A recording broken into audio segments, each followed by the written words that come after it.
Insightful podcasts by informative hosts.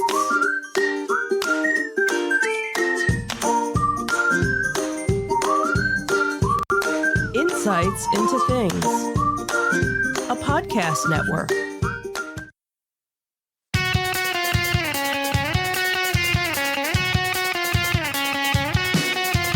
Welcome to Insights into Entertainment, a podcast series taking a deeper look into entertainment and media. Your hosts, Joseph and Michelle Whalen, a husband and wife team of pop culture fanatics, are exploring all things from music and movies to television and fandom. Welcome to Insights in Entertainment. This is episode 148, Swapping the Bobs Again. I'm your host, Joseph Whalen, and my patient and understanding co-host, Michelle Whalen. Hi, everyone. How you doing today, dear? I'm doing okay. How are you? I'm doing all right. We've been out of the loop for a while here with the podcast. Yeah, we sure have. We've had a lot going on. Yeah, that is true. We've been busy. We've had marching band syndrome. We've had COVID syndrome. You can still hear it in my voice probably that I'm still suffering from a little bit. And this is almost 2 months after getting it now. Yeah, we're almost 2 months. Almost 2 months now. So I'm still reeling from its effects. Given the severity I had it with, I'm kind of glad I got my shots, all the shots that I did. I was just going to say, we were all very fortunate to have all been vaccinated and boosted, and we were just about so close to getting our next round of boosters, and then we all kind of got sick, and yeah, that kind of put things on the back burner, but fortunately we all had a very mild case. We were all very fortunate. Unfortunately, you are still reeling with it, but not as bad as it could have been, obviously. Right. And we have marching band to thank for that. We're pretty sure we got it from marching band. Such a happy family activity. Yeah. But a lot of stuff has happened. There's a lot to talk about. We're not going to get to everything today. We are going to talk about really two big things that happened in entertainment. One being the changing of the Bobs, which happened actually on the same day. The finale of right. Yeah, so kind of funny how it happened that way. We'll be talking about Disney rotating the Bobs again. Then we're going to talk a little bit about The Walking Dead and their series finale and the impact and the future of that. And then we had a couple of events. One we just attended this weekend that I did not grab any of the pictures from you to put up for. So theater of the mind for our viewing audience this time around. We'll describe everything in detail for you. So stick around for the last segment. We're going to talk about some of the stuff that we've been attending recently. But before we do that, I do want to take a moment to ask you to subscribe to the podcast. You can find both audio and video versions of all of our podcasts listed as Insights in Entertainment. We're available on Apple Podcasts, Spotify, Google, Stitcher. I don't think we're on Stitcher. Stitcher doesn't do video. Neither does Spotify, as a matter of fact. Probably should redo that list, huh? So you can find audio versions listed as Insights in Entertainment under all of those. But video versions have, our Insights in a Thing has video and audio. When you can find it, where you can find it. Right. I would also ask you to write in, give us your feedback. Tell us how bad I'm doing today, because I'm a little out of practice. Give us your show suggestions or conventions or other events in your area you'd like us to talk about. You can email us at comments@insightsintothings.com. You can find us on Twitter at twitter.com/insights_things. Or we're on Facebook at facebook.com/insightsintothingspodcast. Or you can find all those links and more on our official website at insightsintothings.com. Shall we get into it? Sure. Here we go.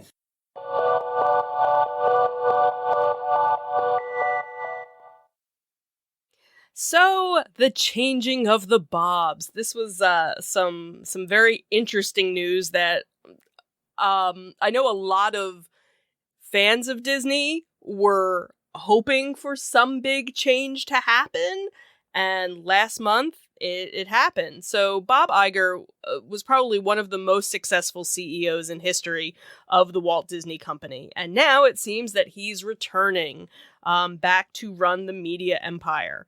And this was very shocking news that basically dropped Sunday, November 20th at night. And what was interesting about this was that when all the other changes that have been happening with Disney, in a lot of cases, cast members were finding out about it after the fact.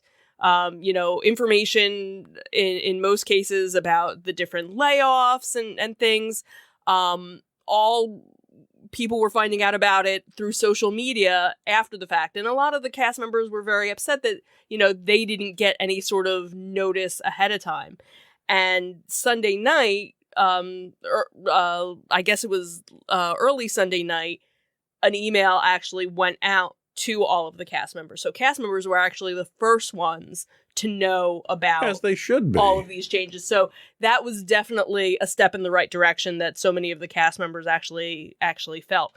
Now, Bob Chapek, who replaced Iger in 2020, was actually stepping down immediately. It was like effective that night. All of the website information updated. It was almost like Chapek didn't even exist after the fact. It was Susan Arnold, who was the chairman of the board, had said in a statement that night, we thank Bob Chapek for his service to Disney over his long career, including navigating the company through the unexpected challenges of the pandemic. The board has concluded that as Disney embarks on an increasingly complex period of industry transformation, Bob Iger is uniquely situated to lead the company through this pivotal period. Translation, Bob Chapek sucks, and we're bringing Iger back until we figure it out. And what was funny was, literally the next day, the stocks, had gone up 9%, still didn't make it up to, to where they were during all of this, but definitely you're seeing, some of the changes, from what you could see online and, social media. Cast members were elated by it. There wasn't anybody who wasn't elated. You know what? By There it. was. There Even were Chapek got a golden parachute. Yeah, he got a golden parachute. But that's the thing, is that so many people were, because I think one of the other things that was kind of looming was there was another layoff that was going to be looming, and now, as far as I know, none of that is in place. Now, granted, how long is it going to take for certain changes to go into effect? That's what will be interesting to see, and how many things that Chapek started are going to be undone. Because we know they're not going to get rid of certain things, but are they going to start modifying? Well, and let's face it, he comes in, and if you want to play devil's advocate, you can say, oh, well, he came in during the pandemic, and that was really what burned him. But in reality, a lot of companies, everybody went through the pandemic. Right. And a lot of companies didn't go into the pandemic with the same balance sheet that Disney did. Right. And somehow, Chapek manages to wipe out 36% of that budget sheet after doing all the layoffs that he did, all the cutbacks that he did, all the penny pinching that he did. Right. He still managed to lose 36%. That's just an astounding level of incompetence that I don't think you've seen in business, since somebody bought a company for $44 billion and lost $20 billion the next day on it. Yeah, yeah. Twitter being that company, obviously. So nobody was sad to see Chapek go. No. Even Chapek wasn't, because he just got his contract renewed. Right. So he's getting paid for his full contract. Mm-hmm. He's getting a golden parachute to just walk away and not say anything. Right. So he's set for life at this point in time. He basically stepped in crap and he's set for life now. Yeah. What Disney, I think, is scared of is they've only got Bob Iger for 2 years. Right. So they need to groom a new successor in 2 years to have him ready. Right. Who's that successor going to be? Well, and that's the thing, is there have been a couple of different articles that have come out with, the proposed, hey, this person's, ready to come up and this person's ready to come up. So it definitely sounds like it's going to be somebody that's already in the Disney Corporation, whether or not it's somebody that's well known by, other people. Problem was Chapek was from the corporation too, so well, Chapek was from Parks, right? But he was still, and that was what he ended up hurting, right? That so was much what he of targeted the most, right? Which is kind of shocking, where if that's where he was from, but then of course you had everything that happened with Scarlett Johansson, and you had he screwed the pooch on that one too, right? So there was so much that got hurt along the way of everything. Well, basically, anything he touched, he screwed up, right? All he the had streaming, to do, okay? Right. You're coming in as the head of a company that literally prints money. It's got more money than God. All you have to do is not screw up. Right. And all he did was screw up. Right. Everything he got involved with, he screwed up. So to see him gone is a good thing. My concern is, who are the people that picked him in the first place? Right. They should be gone too, because of how poor a judgment they had. Right. Because if they're involved in picking the next successor, you're back in the same boat. So where are you going to go with that?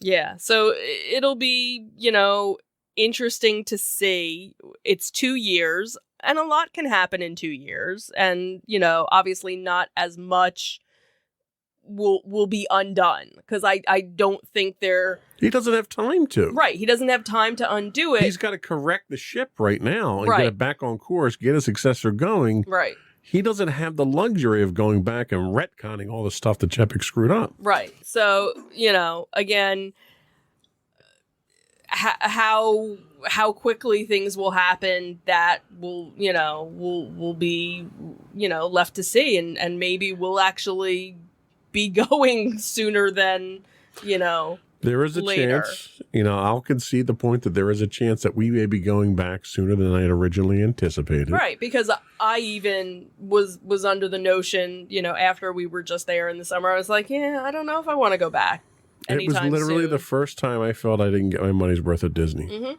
Yeah. Absolutely. And I've bitched and complained about Disney from day one because of absolutely various things. Yeah, and I agree. Iger, I was down on Iger for the longest time because I think he was completely overpaid. Now he comes back now, and he was making about 54 with compensation, right? So his compensation package right now is about 24. So he's half of what he was at before, and that's. The vast majority of it is incentive based. Right. So he's got to do something to turn the company around. Yeah. But as much as I was down on him before, you really can't knock him for some of the stuff that he did. I mean, he had probably one of the longest list of accomplishments of any Disney CEO ever. Right. I mean, this guy had more wins than Babe Ruth. He was just literally the golden child. And that was 15 years as CEO. Right. With a total of, I think it was 50 years or something like that with the company in general. So. Close to it. I mean, some of the stuff that he went down. Lucasfilm, Pixar, Marvel. These are all the acquisitions that he made. So it was incredible, some of the stuff that he's done. 2 years coming back, though? I mean, it's amazing how much damage Chapek did in the short time. How long was he there? 999 days, according to a bunch of different people, which, And he did a lot of damage in that amount of time. Yeah. And granted, yes, totally understand. Pandemic, that put a lot of strain. But I think that's where you needed to kind of, everybody else is going through all these hard times. Don't put the hard times on something that is expendable, really. Nobody needs to go on a vacation. They want to go on vacation. And that should have been where you had, less of a strain. And what he ended up doing was raising prices, for so much of the stuff that it basically became a place for only the 1% to go. Yeah. They didn't really care about the value resorts. They didn't care about, the person that, the locals who want to go and escape, a couple of hours a day. They wanted the people who were willing to spend, a week there in their high-end places, the Star Wars resort. Like, that's been... That big giant middle finger to the fans. Yeah, really. And you have people that are like, all right, I did it once. I don't need to ever really do it again. Oh, well, and I also... At those prices, you and can't. I spent $6,000 for it. Like, that's insane. For when I could go on a week's cruise for that amount of money. Why would I want to spend 2 days in an all immersive? Ooh, where now, they have so much opening where it's like, all right, well, now it's this whole immersive thing. But if nobody else is there, who's there? Who are you going to immerse with? Right. Who are you going to play along with? Well, and that was one of the problems that they had with the shift in philosophy. Right. And that shift in philosophy left people like us and a lot of other people who we've gone down 3 times in 1 year. Right. Whenever you've conned me into buying season passes. And, whoa, if you go 3 times, we get our money's worth. I get my money's worth by not buying the season passes in the first place. But for people like us, it wasn't practical for us to go down. Right. And they continued raising prices 3 times. Now, every year they raise their prices, and it's expected. Right. Whether it's justified or not. 3 times this year, this calendar year, they've raised their prices. They just raised them again on the local season passes. Right. That's insane. Right. So not only are they raising their prices at an enormous rate, and we're not talking 1%, 2%, we're talking 10%, 13% in some instances. Right. They haven't brought back anywhere near the stuff that they had taken out. Right. So you still don't get the ambiance. You don't get the experience. You don't even get, like, some of the stalls are closed down. Right. When we were there, we went through Magic Kingdom. You've got stalls that are not stalls, but stores. Right. Entire stores are shut down. It literally looks like that a was slum like when in Disney. we noticed it more so in Hollywood Studios, the one backlot area where Right. the Little Mermaid show, that's been closed, so there's nothing there. Then they had the little gift shop that was there. That's completely closed. The Playhouse Disney, that's closed. They had a couple of characters, but that was really it. And that whole area used to have a whole bunch of stuff. Then back where the Muppet store was, when you leave the Muppet movie, that's closed. So they have all these stores, and all these areas where there's nothing there. So you kind of walk through and you're kind of like, this is kind of creepy and deserted. And like you said too, Magic Kingdom. It's like Disneyland, the inner city experience or something, right? You know? And then of course I'm waiting to see like graffiti on the walls at some point. and then you have Epcot with all the construction that was going on, which, hey, that's great. But again, like we've said before, you have all this construction and I'm still paying full price Right. for things that aren't open and Right. things that are closed. Like, maybe you should give me a discount. Or, but instead they're finding new things for you to pay for. Well, you need to pay for your magic bands now. We don't give them to you for free. You got to pay for your parking now, which it still blows my mind why you have to pay for parking at Disney. If you're a resort guest. If you're a resort, it makes no sense whatsoever to me. You got to pay for your refills now too because we got to chip the cup, and it's like How many different ways are you going to nickel and dime people? And then Genie Plus, and that whole waste thing of time and effort and money. It's just, yeah. And this is just the parks. This is just how he screwed the parks up. Mm-hmm. Yeah. This isn't even outside of that. The movies and the Right. terrible television that they're churning out on Disney Plus now just to say that they have fresh content. Right. Which supposedly that's one of the things that Iger is, like, okay, we don't need to have a new, Star Wars series every 6 months, right, or right. Like there's too much. Let's kind of turn back. We don't need a 12-episode series of a show that we only needed 2 episodes of. Right. So anyway, the Bobs are back again. At least Iger is. Right. One Bob. Chapek is sitting on a beach somewhere laughing it up now. Yeah. I'm curious where he winds up. Like, where can you go after literally nosediving the company for the entire time you're there? Who's going to hire you at that point in time? Somebody will. I'm sure there's some small entertainment company that would be willing to take him on, or something. Just to have the name, I guess. Yeah. I don't know. Anyway, hopefully it gets better. Yeah. We're holding out hope. Yep, absolutely. So we're going to take a quick break, and we're going to come back and talk about some Walking Dead. We'll be right back.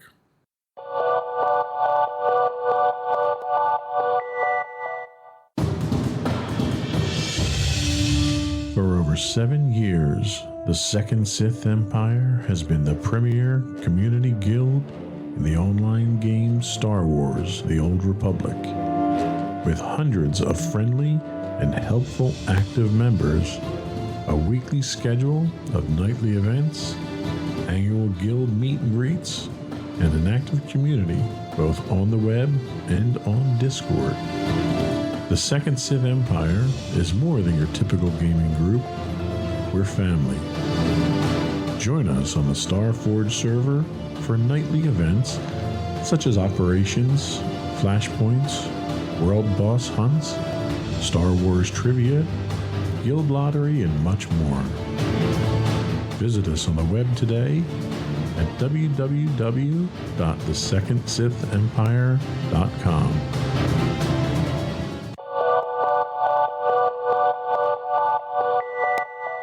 Welcome back to Insights into Entertainment, and now we're going to talk a little bit about Walking Dead.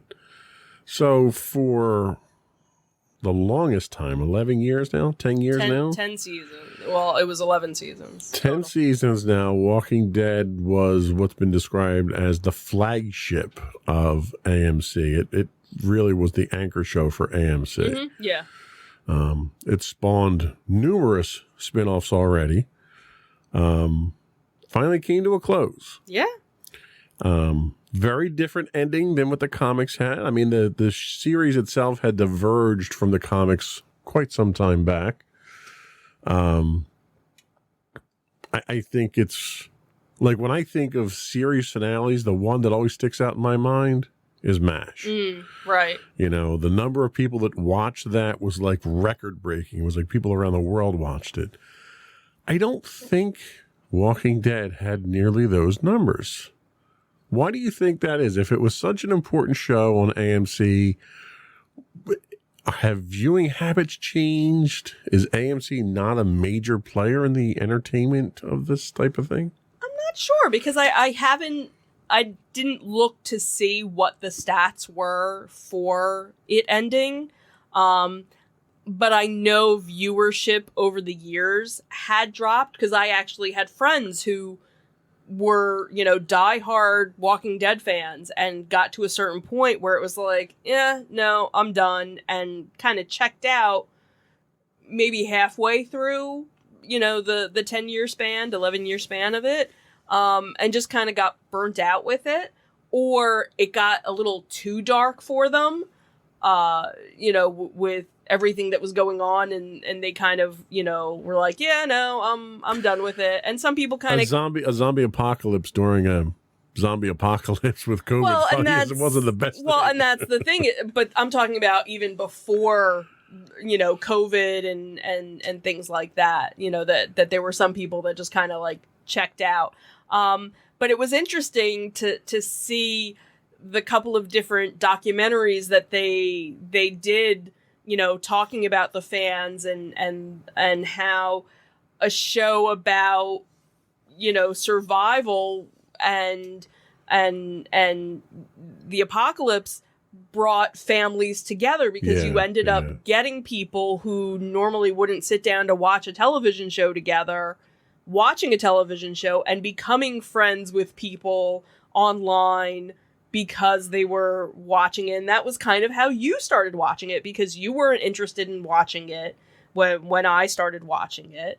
Zombie shows really are not really my thing. Right. But it's funny because as I kind of watched over my shoulder while you were watching it, it became very apparent that it was a zombie show that had very little to do with zombies. Right, because it was really about human survival and human interaction and how terrible human beings how terrible we are in a crisis situation, and who rises above, and who becomes strong and who becomes weak, and what skill sets do you have to bring you forward, right?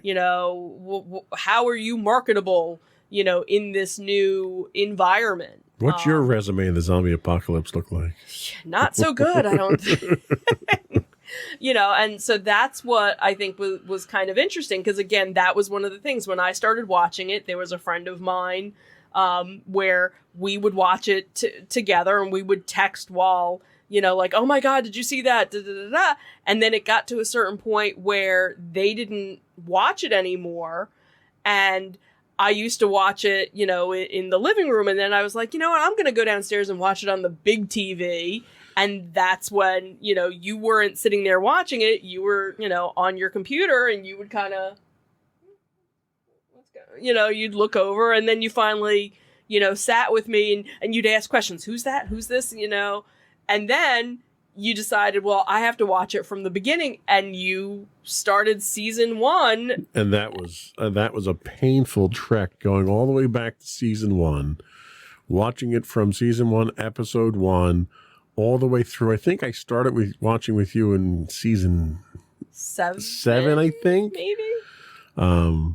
And it's funny because I binged all those seasons inside of, I think, 2 months. Right. And what was so funny was you figure it had been 7-8 years since I saw it. So there were things that I really didn't remember, because it was one of those things where once I watched an episode, I never watched it again. I didn't go back and it's a good thing I binged it, because if I had to suffer through that whole season walkabout with Terminus and everything, if I had to suffer through an entire season like that, I would have stopped watching the show. And again, I think that you have people who maybe didn't start watching it at the beginning and did what you did and binged because it kept their interest, because they knew, oh, well, the good stuff is coming. Right. Well, and then I did the extra homework, and I went out and I read on the Walking Dead Wikipedia. Right. The summaries for every single one of the comics for every edition of the comics. That was actually, so before... Was it before? No, because I think I started reading the comics. You were reading them first, because you were reading the compendiums first. Right, I was reading because I had 2 of the compendiums. So I got up to, the Glenn stuff. So I knew that was coming. And again, what was nice was there were certain things that were happening that I knew about, but I didn't know about, and things like that. And that's how a lot of the fans were, because there were a lot of fans that went back and started reading the comics or had read the comics to begin with and now wanted to see the show. So it was nice when there were things that were different to kind of keep you on edge. Yeah. And then, of course, you have the whole Glenn thing where everyone's like, oh, this is when Glenn goes. And then all of a sudden, Abraham goes too. And you're like, what? Well, and, to the show's credit, they didn't pop his eyeball out like they did in the comics. That was Glenn. That was Glenn. Popped his eyeball out. Right. So that's where a lot of people were like, nope, I'm done, because now... But I think that was good, because then at least you didn't have a full blueprint of And that was the thing. what Like, it was to watch ahead. it stuck pretty close to the comics up till that point, and that was where the big diversion started happening. And that's where you Now, had the divide granted, of you people. started out with characters in the show that weren't in the comics. Right. You had character development with, like, Carol that was completely different. And that was freaky, the interaction with her and Rick and his wife, and that was weird stuff in the comics. Right. You didn't get any of that stuff. And I think ultimately it's funny, characters that didn't make it, either didn't exist in the comics or didn't make it very far in the comics, wind up being the ones that are there in the end. That lived, in the end. Yeah. And are getting their own spinoff. Right, and now are getting their own spinoff. So, yeah, kind of, I think you still had a lot of people that watched, and but again, because it's broken off into a couple of different spin-offs, it's not going away anytime soon, obviously. From what we've seen. I think that was one of the things that was very anticlimactic for me was, all right, so The Walking Dead is done. This is the end of The Walking Dead, except for these other two shows that are going on, these two new shows that are coming out, and it was like, it's not over. Right, because technically... It was very straight. Like, when MASH was over, they had MASH spinoffs, but they were the characters in completely different modes. Like you had the After MASH, where they came back to the States and they were in a hospital or something like that. So it wasn't the same type of storylines where they're still in the zombie apocalypse. They're just in a different town or a different city. The zombie apocalypse hasn't ended. You have, one group that's going up to New York. You have another person that's crossing the Atlantic and getting to France. I don't know how he's getting his motorcycle there. I don't know how he's doing that either. And then you have, the ongoing story of Fear the Walking Dead. I don't even know where they are now, because that was one show that I only saw 2 seasons of, and I kind of stopped watching that one. And then you have, the one show, World Beyond, that was just a 2-season, and that was it. Well, and I think the problem you run into with World Beyond is they establish a quasi-civilization. Right. A military-based quasi-civilization there that is huge. Right. And dominant. And you've yet to see that really spill into any of the other ones. Right. It spills a little into The Walking Dead with the Rick and stuff like that. Right. You see because now that's going to... Right. So now we're going to see... So really kind of World Beyond was setting up the Rick and Michonne. Right. Now, from what we knew, the Rick storyline, because we knew Rick was still alive. They hadn't... they had alleged that he was still alive. Right. Everything that had been planned was supposed to be a bunch of movies. Right. Well, now the movies got scratched, and now it's going to be a series. A limited series. Right. So now we're going to find out, okay, so what the heck happened? And obviously, we know it had something to do with the military operation that was part of World Beyond. So that was kind of like World Beyond was really setting up the whole Rick and Michonne storyline, with that.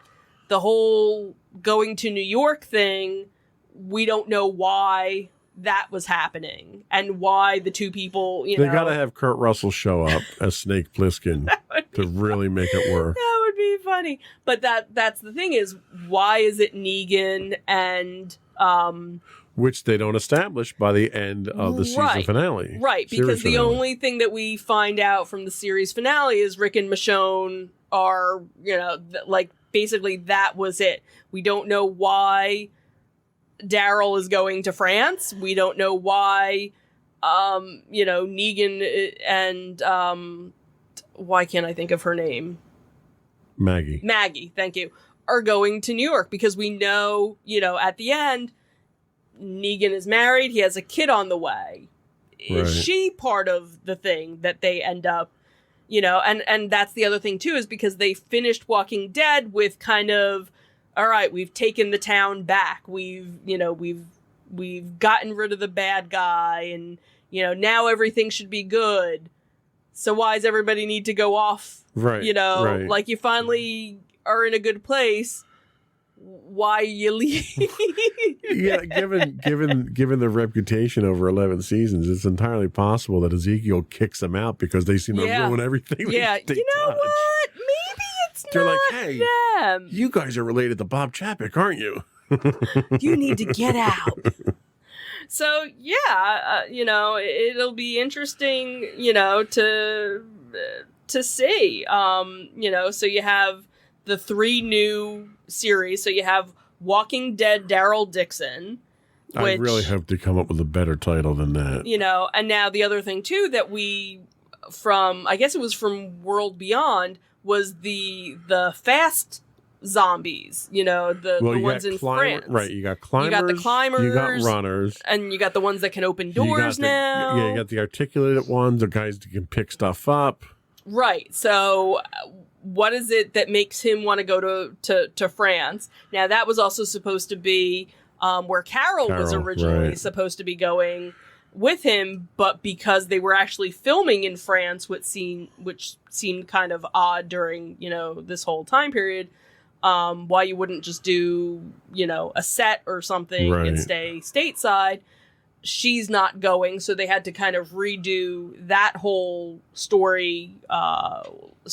Then you have the Walking Dead Dead City, which is the one with Maggie and Negan, again, very odd Lauren couple. Cohen, who, by the way, is from Cherry Hill, New Jersey. Right, she was born in Cherry Hill, our New neck Jersey. Of the woods. And then obviously we have the currently untitled series, which will feature Rick and Michonne, which they kind of hinted at that during the last episode of The Walking Dead. Plus you have the returning of Fear the Walking Dead. Right.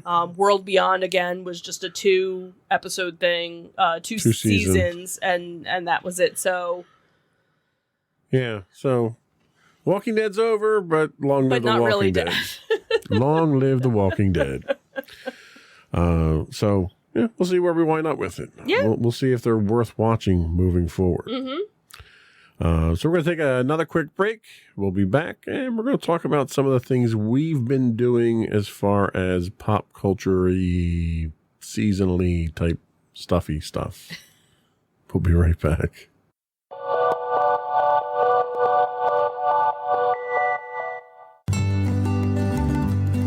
Insights into Teens, a podcast series exploring the issues and challenges of today's youth. Talking to real teens about real teen problems.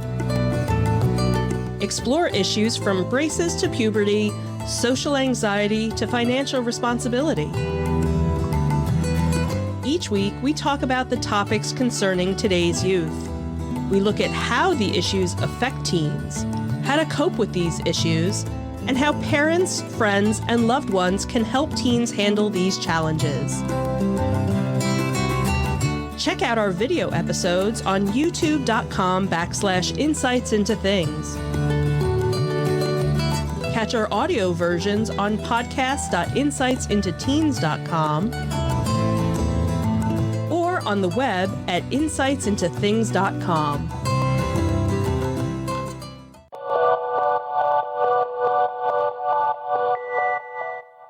Welcome back to Insights into Entertainment. So we've been out and about. We had 2 things actually on the show notes today, but we have a third one to add to it from last week. The first one was we attended the very first Monster Mania at Oaks, Greater Philadelphia. I think they've actually done one there before. We did the outside one. We did the outside one. I thought they've done one there before, but for some reason I thought this was the first one. I don't. It was our first one. It was our first one. So we'll just go with that. We'll go with that. It was our first one, and Monster Mania has always been kind of one of our local conventions that we're not married to it. We don't go to it every time. We were going kind of like, maybe we'll go. The biggest problem with Monster Mania was the venue. Yes. Because they would do it in Cherry Hill. They would do a Maryland version as well. And the problem with the Cherry Hill is that it was at a nice hotel, but unfortunately, hardly any parking, very crowded area. They did finally start kind of spreading it out throughout the years, but again, just in general, you were even on top of each other. Right, even pre-pandemic, you were very much on top of each other, and parking just not being, and I always felt bad for anybody that was actually staying there as a guest and had no idea what was going on. I think I told you years ago, I had a friend of mine who he had a cousin or somebody who was attending a wedding reception the same weekend. Oh, jeez. And they come down off the elevator and they're getting ready to go to the wedding reception and wherever the ballroom was. And all they see is all these people dressed in horror costumes walking out to go to the convention. It's like, I guess that makes a heck of an impression. Yeah. So, so it's one that we didn't always go to because of, the venue and knowing, oh my God, it's going to take us forever to find parking. Well, and it was also a little high price for the experience. Right. We never really attended the panels, and it was always a pain and they to really get through didn't there. have too many panels. They Like, would they do, would do a couple of shows, and that was really really it. So this time they were doing it at Oaks, which is probably our favorite venue of all the venues. One, because it's very spacious. Whatever we've been to has not felt crowded. We've done RetroCon there. We did the Greater Philadelphia. RetroCon. We did the Greater Philadelphia Expo there. And now we can add Monster Mania as well. One, free parking, tons of parking. And it's such a big venue that they usually have more than one event going on at a time, and you don't feel like there's more than one event going on at a time. The good news is, because they had such a good turnout, they are going back to Oaks next year. We did do, during, I guess it was last summer or before the summer, last May, they had done an outdoor, it was basically a flea market. It was like a sweat lodge. It was a sweat lodge.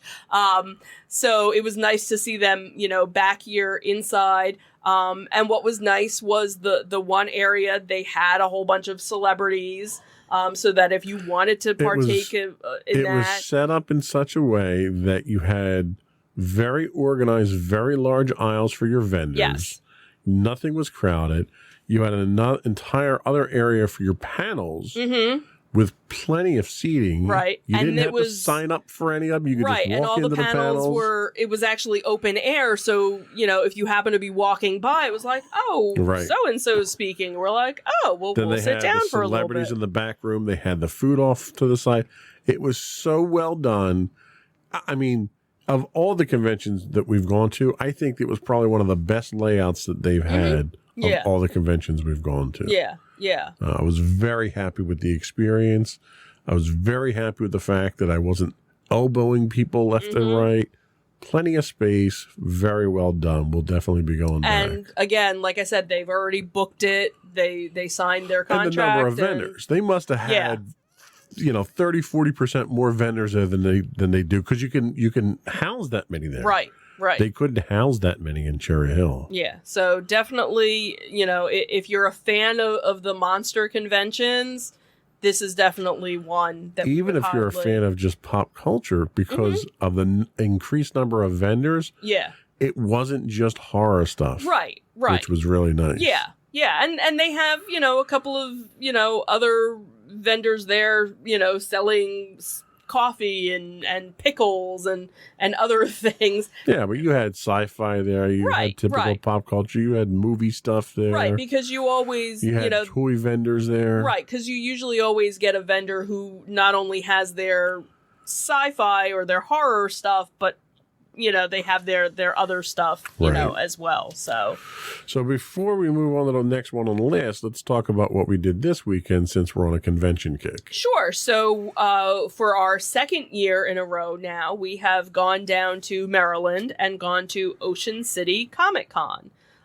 You found out about this a couple of years ago through a coworker whose husband happens to be one of the organizers of it. He also happens to be a local artist down there as well. And that's how he got involved with it. Right. So that's how he got involved with it. So last year was the first year that we went. We made a weekend of it because we don't live that close to and we had so much fun. I broke a rib down there. So so much fun. Didn't have that much fun this time around. Yeah, thank goodness. But what's nice is they do it around this time of year. And there's other things going on during the time of year. So if you do want to make a weekend getaway, there's other things to do. A number of the restaurants are open. It's not going to be as crowded and busy as it is during the summer. You don't have as many of it's more of the big hotels that are open. Right. The little small mom and pop ones aren't available, but the bigger resorts are. There's one of the resorts that partners with the Comic Con. So if you book through them, you get a discount. The Grand Resort and Spa. Right. Even though nothing with the spa is open during. No, nor is it particularly grand either. So. Well, I think the room we were in this time looked like it had been renovated versus the last last year. But Winterfest is going on at that time. SantaCon, you can do a pub crawl with a bunch of drunk Santas. And SantaCon was going on that weekend as well, where I don't know if they do it on purpose, but SantaCon was going on last year the same time, so that was kind of interesting. The boardwalk, a bunch of the boardwalk stuff is open. As long as you're not hungry, you're not going to get food on the boardwalk. Unless you just want fries. But they're not open terribly late, so you can't do the convention, till 5:00 and think, oh, well, now I'm going to go to the boardwalk for a couple of hours. So you do have to kind of look to see what time, places are open to. We tried 2 new places to eat. Absolutely. And both were really good, so we would highly, recommend that. So again, for us, it's about a 2.5 hour ride, and makes a nice little, weekend, getaway. So this year they actually expanded the show floor. They had 30% more space here. They opened up a back room. I have it on good authority that they're going to be expanding it again next year. They improved their food process. They improved their ticketing process. They're looking into doing online ticketing sales next year as well to speed that process up. We were very fortunate. We bought them at the hotel ahead of time, so we were able to get right in. They also are looking, not next year, but possibly the following year, to expand it to 2 days. So what's really nice is it's a great convention.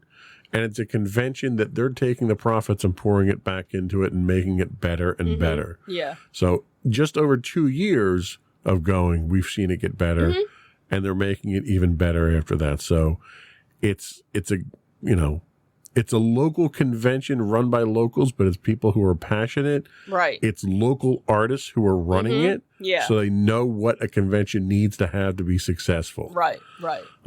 So it's kind of a breath of fresh air to see that kind of thing. It's not some corporate conglomeration who's just out there churning out conventions to make money.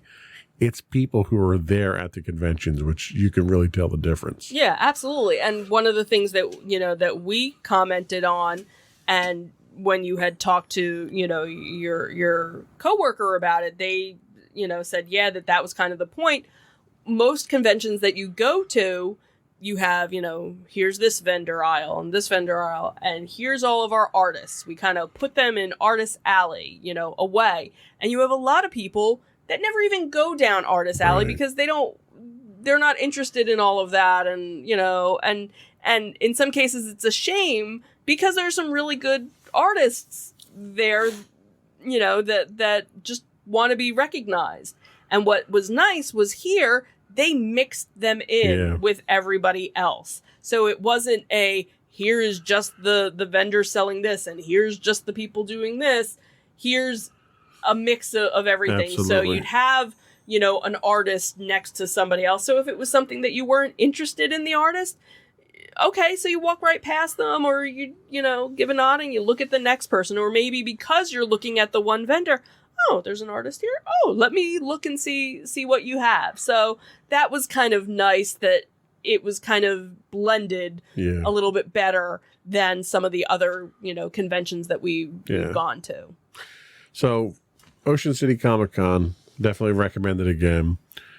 Before we do go, let's talk seasonal stuff. Sure. We've done one so far. We may be doing another one this weekend. What did we do so far? So we did Night of Lights at Creamy Acres. So this was one that when they started doing the lights, it was only a wagon ride through. You weren't driving through. So you had to be in one of their wagons riding through. And then with the pandemic, they changed it over so that you could drive your own car.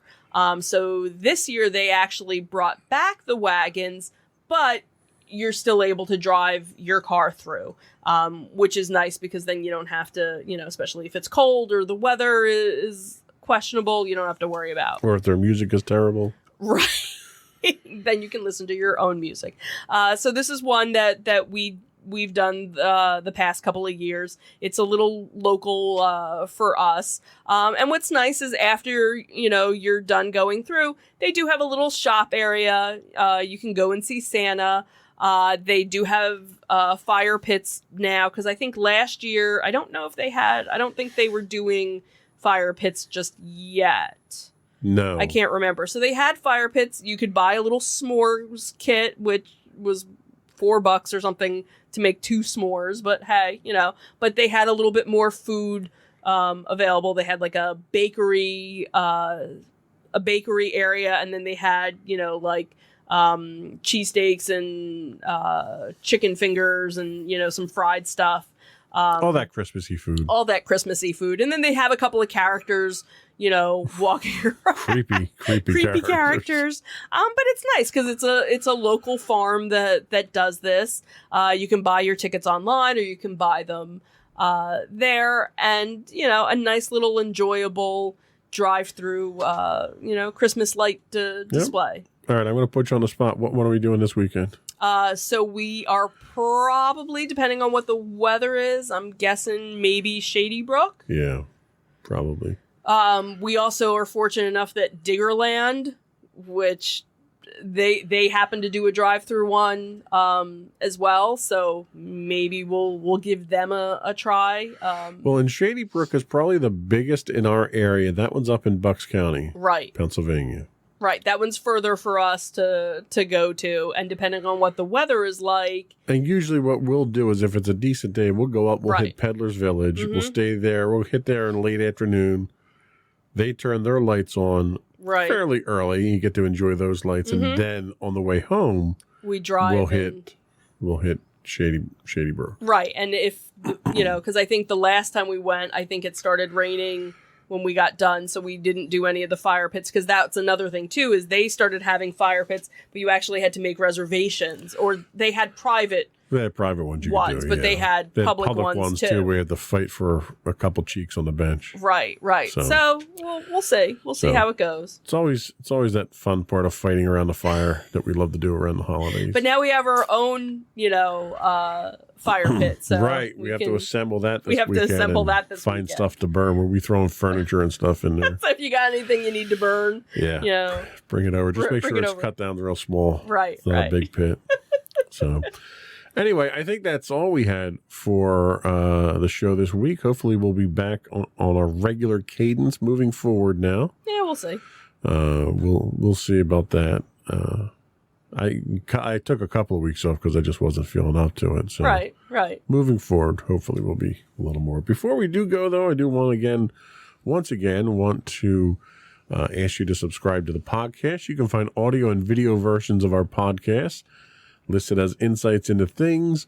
We're available on Pandora, Castro, Stitcher, Podbean, Buzzsprout, any place you can find a podcast these days. You can also find this show listed as Insights into Entertainment as well on your podcast listings. Feel free to email us, write into us at comments@insightsintothings.com. Hit us up on Twitter. We do accept DMs if you want to send some over with suggestions or just feedback on how we're doing. You can hit us at twitter.com/insights_things. I'm stealing all your lines here, aren't I? Yeah. Sorry. It's okay. You're next. You do all the right. rest. So you can also find us on Facebook at facebook.com/insightsintothingspodcast. You can find us on Instagram if I ever decide to post there again, on instagram.com/insightsintothings. But obviously the best place to go would be our official website, which has links to everything that we do. And that is insightsintothings.com.